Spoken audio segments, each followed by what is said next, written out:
Chapter 5.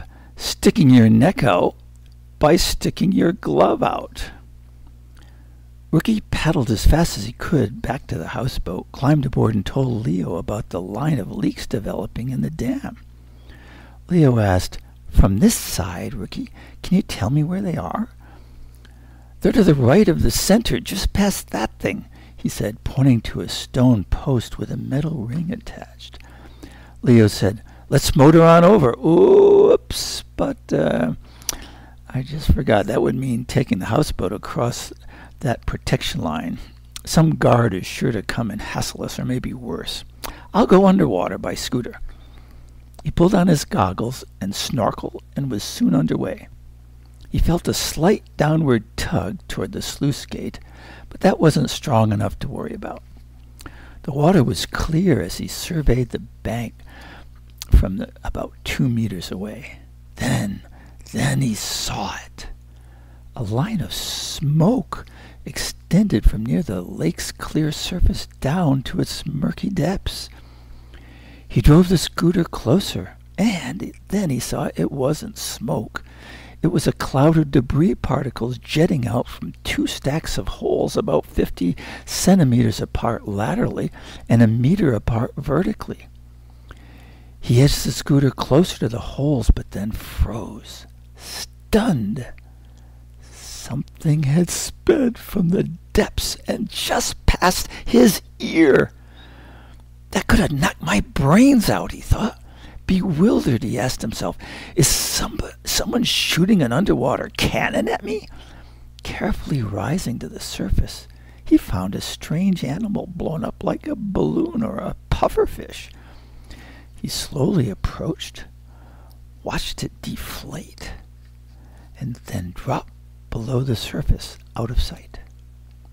Leo was too far away to ask Rookie if he'd seen the thing, and he decided to dive and investigate further. Stopping at the highest set of holes, he held a hand over the one on the left side, and he felt pressure behind the water jetting out, and a slight sting from the debris. "What's going on?" he asked himself. He moved to investigate the right-hand hole, when another cannonball-like thing shot up past him. He pointed the scooter to the surface, saw and grabbed the rust-colored, puffed-up thing. "Ah!" he cried out and pulled his bloody hand away. When he studied the damage, another ball leapt up from the depths, and it went almost 2 meters above the surface before plopping down, deflating and sinking. "We got to figure this out before we do anything," he thought. "Oh, my goodness." And he drove the scooter at full speed back toward the houseboat to talk it over with Rookie. "Let me see if I got this right," Rookie said, after Leo explained the situation. "You figure that 2 parallel vertical pillars of strange creatures are boring through the dam. There are loads of them, maybe 30 or 40, but you're not sure. They seem to drill for a while, then inflate, and then pop to the surface. There they expel gas, drop back down, and resume drilling their holes. They're rust-colored, which makes you suspect their drilling is all about getting iron out of the rocks and eating it. Each creature is a bit bigger than your hand. It has scales or maybe fins, and they're so tough and sharp they cut you. Is that a good summary?" Leo said, "Yep, that's the short story, Rook." "Well," Rookie continued, "I can add that at least some of the holes have been bored nearly through the dam because it's starting to leak. They're lined up so close and straight, this huge dam could actually burst open at any time. It would flood the town of Silverthorne down there and kill lots of people as it washes down the valley." "Hey, Leo, there's no time for us to talk anymore or do any research. We gotta just do something, and it's gotta be right now." Leo held his hand to his forehead and said, "And the dam might fail even sooner than we're guessing.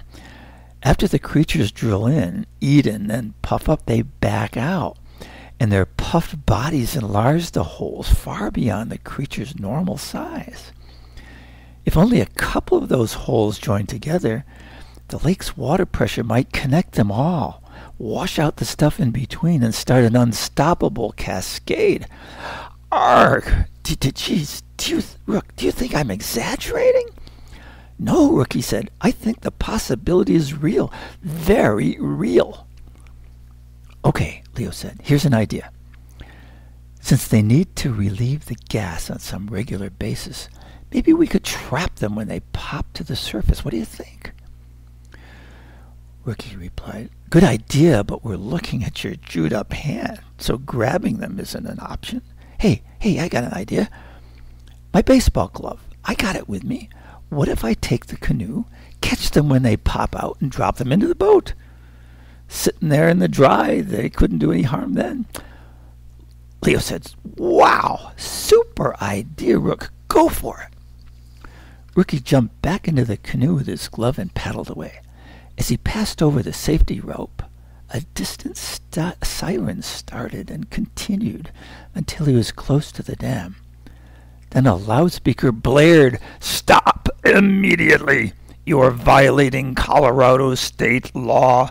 Depart from the restricted area immediately or be subject to arrest." Ricky saw a puffed-up creature pop above the surface, then two at almost the same time. He ignored the loudspeaker, paddled close, and put on his mitt. A ball-like creature jetted from the deep behind the canoe. He stretched. He felt the canoe tipping, but he held steady, and he snagged it in the glove's web just before it hit the water. Breathing a sigh of relief, he shook it out of his glove and into the open space behind his seat. Too close for comfort, he thought. I can't afford to tip over. The siren continued to ring. He heard a new siren and saw a truck approaching with lights flashing. Got a job to do, he thought. I can't be distracted by anybody. This is life and death. Leo heard the sirens, saw the truck, and he phoned Pops. And then he drove the houseboat toward the dam, right over the restraining cord. After he crossed the security rope, he heard shouts for help and saw Rookie waving desperately. His all-star pupper fisher catcher brother had quickly caught and dumped a dozen behind his canoe seat. But when he reached for a new one, he caught a chilling sight. Two neat, straight lines of creatures were spiraling on the canoe's floor. His eyes bulged. He couldn't breathe.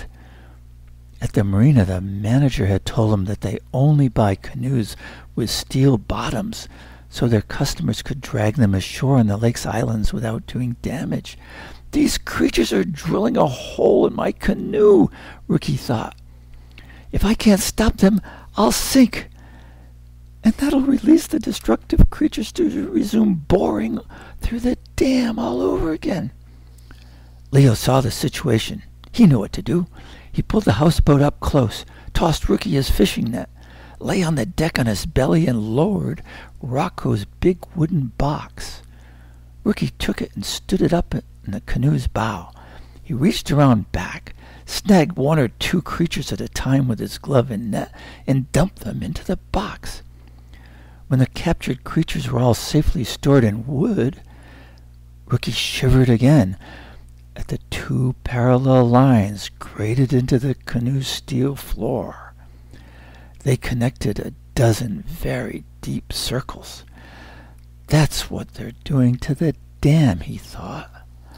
I was lucky they didn't get me.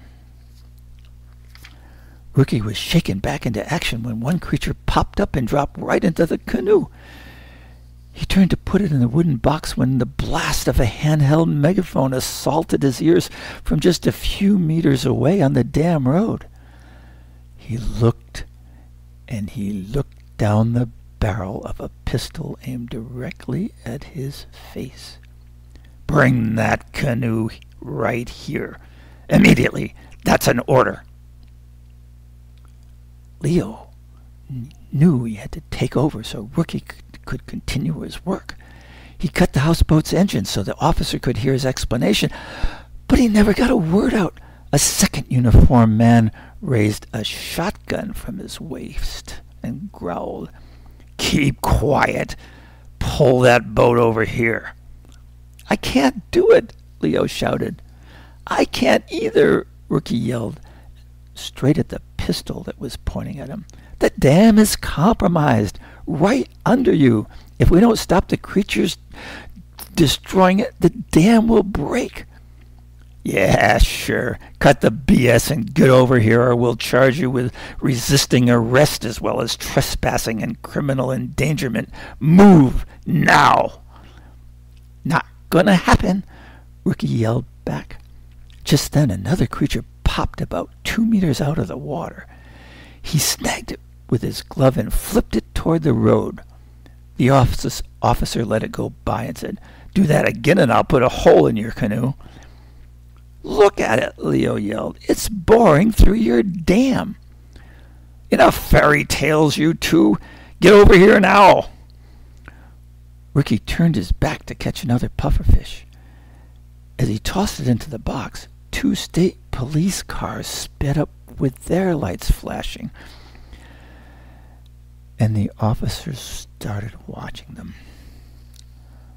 "Boys, you're not going to like what happens next if you don't get over here now." The 2 state patrol officers scrambled from each of the 2 cars, and the Summit County Sheriff's car also sped toward them from the Dillon side. But Leo cried, "We can't stop now. Timing is too critical." Ricky turned toward the growing army of police on the road, and as he did, 2 creatures popped out and fell in the water beside him. He leaned down to snag them with his fishing net when one of the policemen fired a shot into the air. He was stunned. He stopped, stared, and asked himself, "Is it worth my life to save others?" In the distance, the tip of a flag appeared over the water, and soon the Frisco police motor launch was visible. Its siren and lights blazed, and a bullhorn sounded. The words weren't recognizable at first, but Leo and Rookie brightened when they recognized the sound of Pop's voice. It commanded, "Cease police activities. Holster your weapons. This is a national security emergency. An operation countering an extraterrestrial incursion is underway. The dam is in danger." Pops halted the motor launch 20 meters west of the dam's midpoint and barked into the bullhorn toward Rookie and Leo. "You two resume protective measures." Nobody moved. "Now!" The police officers walked toward Pop's motor launch as it drifted toward the dam on the Frisco side, and Rookie went back to catching creatures.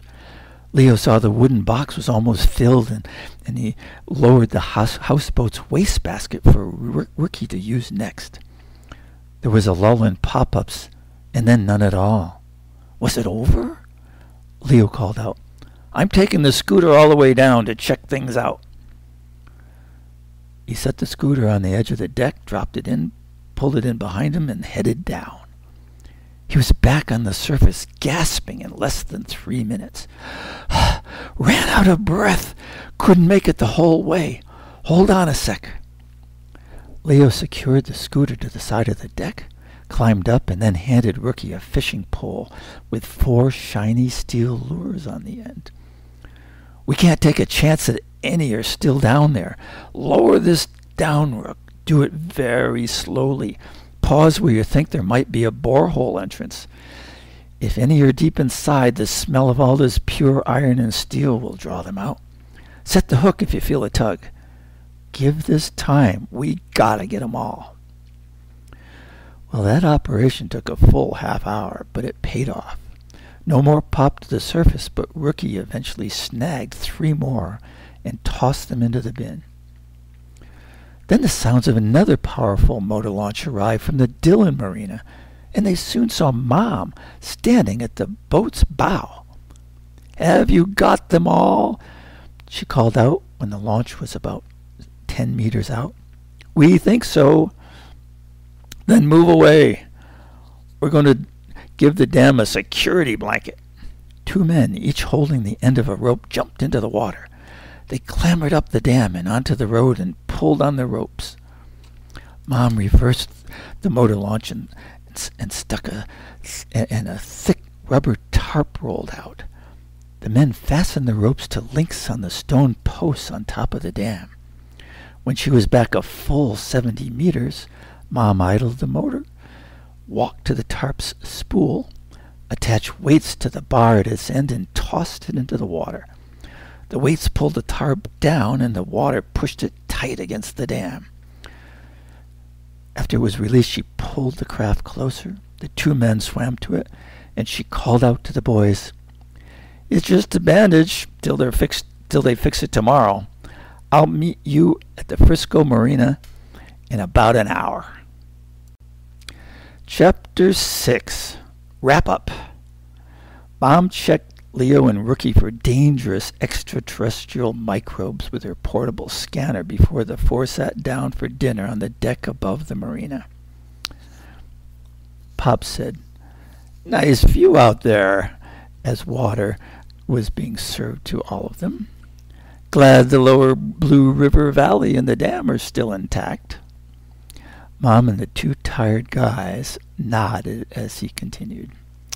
"I secured the creatures in a tub in the marina's work shed, and the university's extraterrestrial studies department will pick them up tomorrow.